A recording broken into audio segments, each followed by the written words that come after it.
সেদিন বিকালে প্রতিদিনের মতো আমিও স্টুডেন্টদের প্রাইভেট পড়াচ্ছিলাম, কিন্তু হঠাৎ কে জানতো সারা বাংলাদেশের স্টুডেন্টরা কান্নায় ভেঙে পড়বে। হঠাৎ এইরকম একটা দুর্ঘটনা ঘটবে একটি স্কুলে। কেউ কখনো কল্পনা করে দেখেছে এটি কত ভয়ঙ্কর?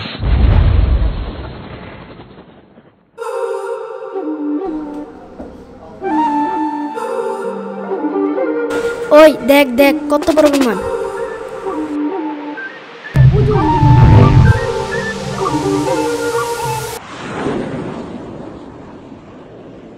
বিমান দেখা বাদ দে, তাড়াতাড়ি পড়, স্যার চলে আসবে। ইংলিশ পড়েছিস? ইংলিশ পড়ে কি হবে? আমি তো বড় হয়ে পাইলট হব। ইংলিশ না জানি পাইলট হবি? আমি যে কি হব আমি নিজেই জানি না।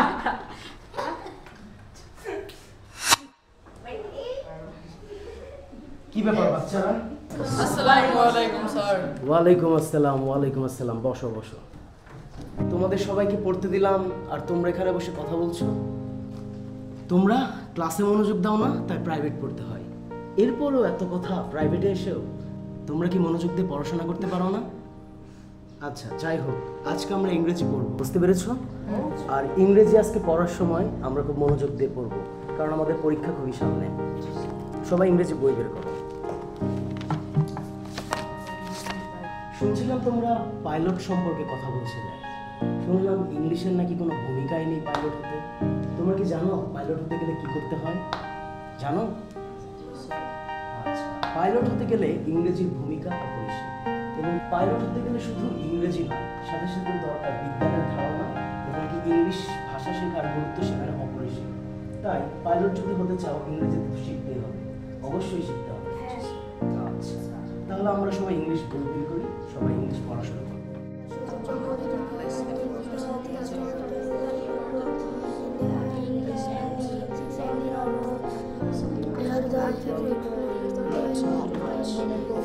আচ্ছা, সবার পড়া হয়েছে? জি স্যার। আচ্ছা, এখন সবাই একটু ইংরেজি প্যারাগ্রাফটা লিখো। আমি তোমাদের সাথে একটু পরে কথা বলছি এবং কি আমি তোমাদের পড়াটা একটু পরে দেখছি। সবাই লেখা শুরু করে দাও।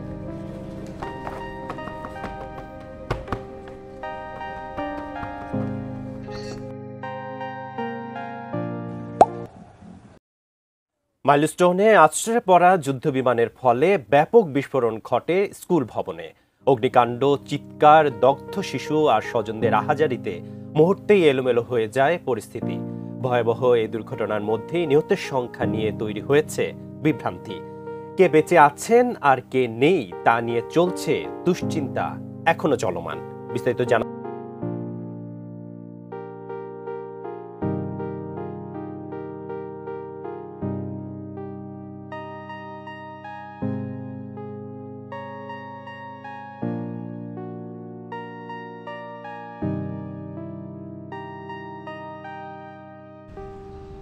স্যার, আপনার কি কোনো সমস্যা হয়েছে?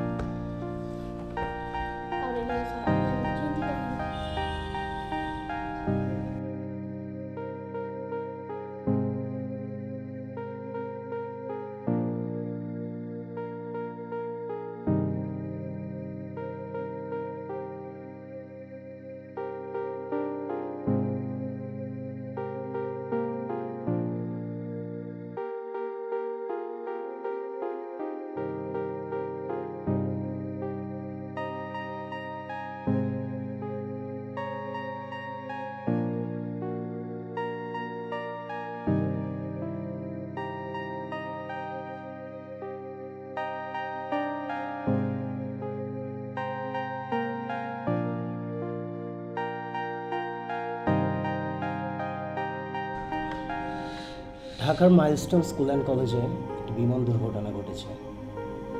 প্রায় অনেক মানুষ, অনেক স্টুডেন্ট মারা গিয়েছে। শিক্ষক থেকে শুরু করে অনেক স্টুডেন্টরাই মারা গিয়েছে, বুঝতে পেরেছ? শুনেছি সেখানে অনেক রক্তের প্রয়োজন, কিন্তু রক্ত দেওয়ার লোক সেখানে অভাব ঘটেছে। স্যার আমি রক্ত দেব। আমি দেব স্যার। স্যার আমিও দিতে চাই। স্যার আমিও দেব। আমিও দেব স্যার। তোমাদের তো এখনো বয়স হয়নি রক্ত দেওয়ার, তোমরা আমাদের দেশের ভবিষ্যৎ, কিন্তু এই দেশের ভবিষ্যতের উপরেই যেমন একটি দুর্ঘটনা চলে আসবে, এমন একটি ভয়ঙ্কর বিমান দুর্ঘটনা হবে এমন একটি শিক্ষা প্রতিষ্ঠানে, সেটা আমরা কল্পনা করতে পারি। তাদের সবার জন্য আমরা দোয়া করব, ঠিক আছে? ঠিক আছে। তোমরা আজকের মতো চলে যাও, তোমরা সবাই নামাজ পড়বে এবং সবাই তাদের জন্য দোয়া করবে। বুঝতে পেরেছো? জি স্যার। আচ্ছা, ঠিক আছে।